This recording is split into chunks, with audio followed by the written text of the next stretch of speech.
इस लेक्चर में हम ड्रैग के बारे में समझेंगे और लिफ्ट के बारे में समझेंगे। हम समझेंगे कि ड्रैग फोर्स कैसा लगता है और कितना लगता है, और हम लिफ्ट फोर्स के बारे में भी समझेंगे। मान लीजिए ये आपका एक प्लेन है, ये प्लेन आपका उड़ रहा है। हमें क्या करना है, पता करना है कि इसमें ड्रैग फोर्स कैसा लगेगा, और हमें पता करना है कि इसमें लिफ्ट फोर्स किस तरीके से लगेगा और किधर लगेगा।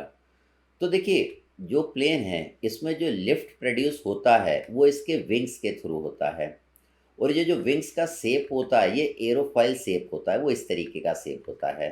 तो देखिए, विंग्स आपकी इस तरीके से आगे बढ़ती है, ठीक है, जिसके कारण आपको लिफ्ट मिलेगा।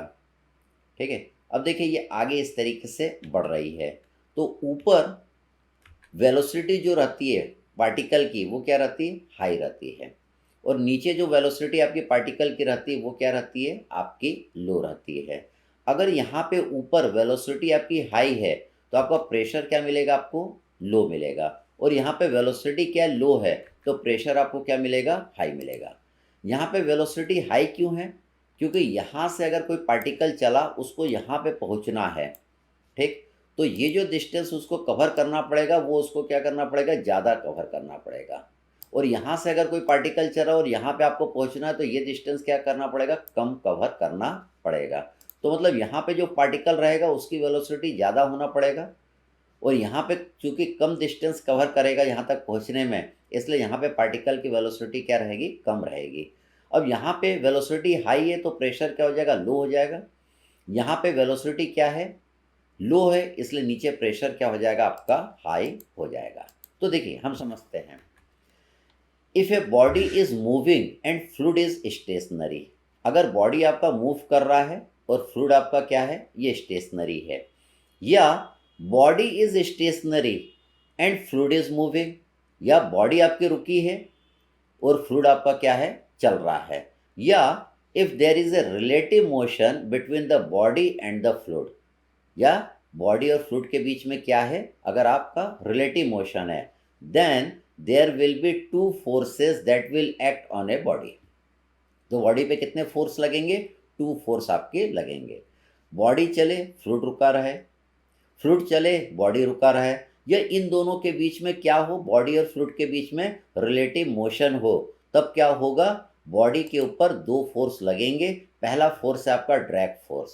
ड्रैग फोर्स क्या करेगा, which opposes the motion of body, drag force motion of the body को अपोज करेगा। तो देखिए ये अपोजिट डायरेक्शन में लगेगा।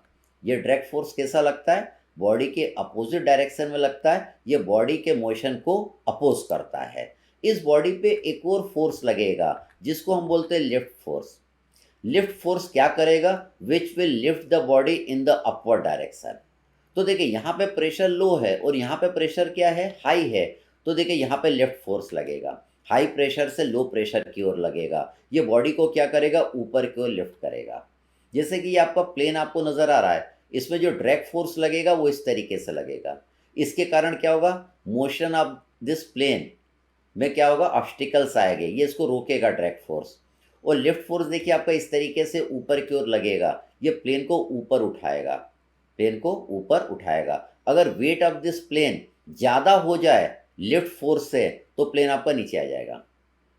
अगर लिफ्ट फोर्स की वैल्यू प्लेन के वेट से ज़्यादा हो जाए तो प्लेन आपका क्या हो जाएगा, ऊपर की ओर लिफ्ट कर जाएगा। तो देखिए जब इन दोनों के बीच में रिलेटिव मोशन होता है तो बॉडी के ऊपर दो फोर्स लगते हैं, एक ड्रैग फोर्स लगता है और एक लिफ्ट फोर्स लगता है। ड्रैग फोर्स कितना लगता है, that is density of the liquid into stream की वेलोसिटी इनटू सर्कुलेशन। देखिए सर्कुलेशन हमने पढ़ा था सेकंड चैप्टर में, ठीक। अब देखिए ड्रैग फोर्स को मैंने क्या लिखा, रो इनटू स्ट्रीम की वेलोसिटी इनटू सर्कुलेशन, इसको मैंने गामा से रिप्रेजेंट किया है।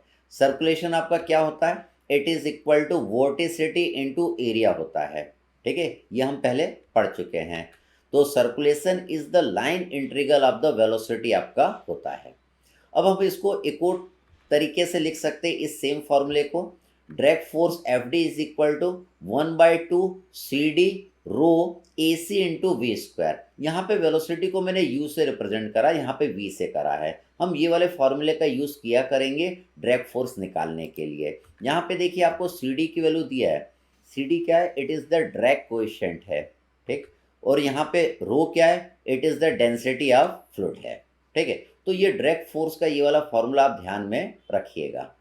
हम थोड़ा और आगे बढ़ते हैं, इसमें और चीज़ समझते हैं। तो देखिए drag force that is F D, ये आपका क्या होता है? इनर्शिया फोर्स होता है। ये कितना होता है? 1/2 C D rho A C into V square के जितना ये होता है। तो इसमें सी डी आप जानते हैं, ये ड्रैग कोएफिशिएंट होता है। ये किस पे डिपेंड करता है? ये स्किन फ्रिक्शन पे डिपेंड करता है। स्किन फ्रिक्शन क्या होता है? Body outer surface friction.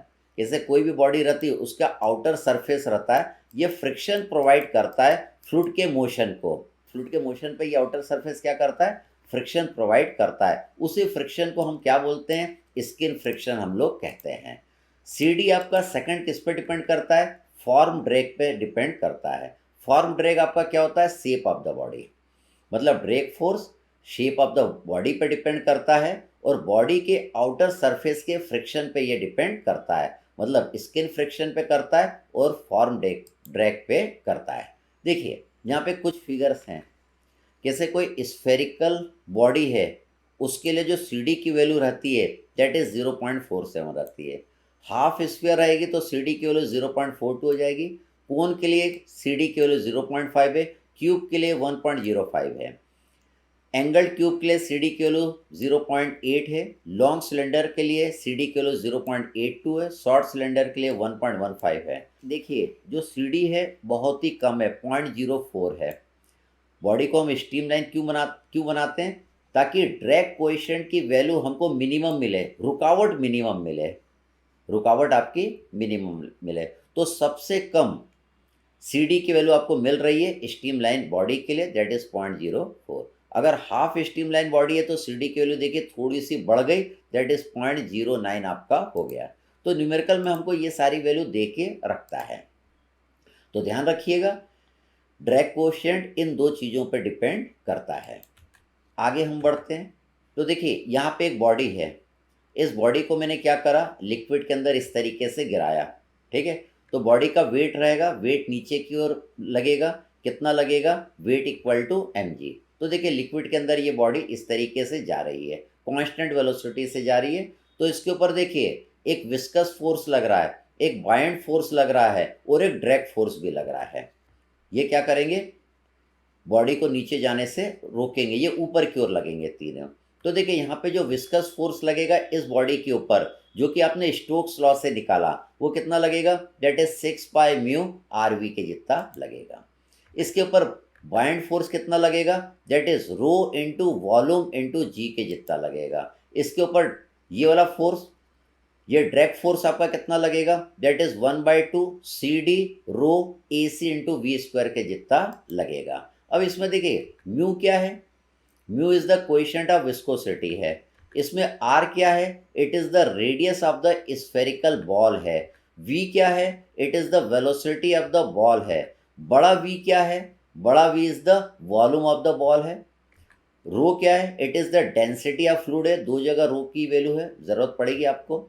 ए सी क्या है? It is the cross sectional area of this spherical ball है।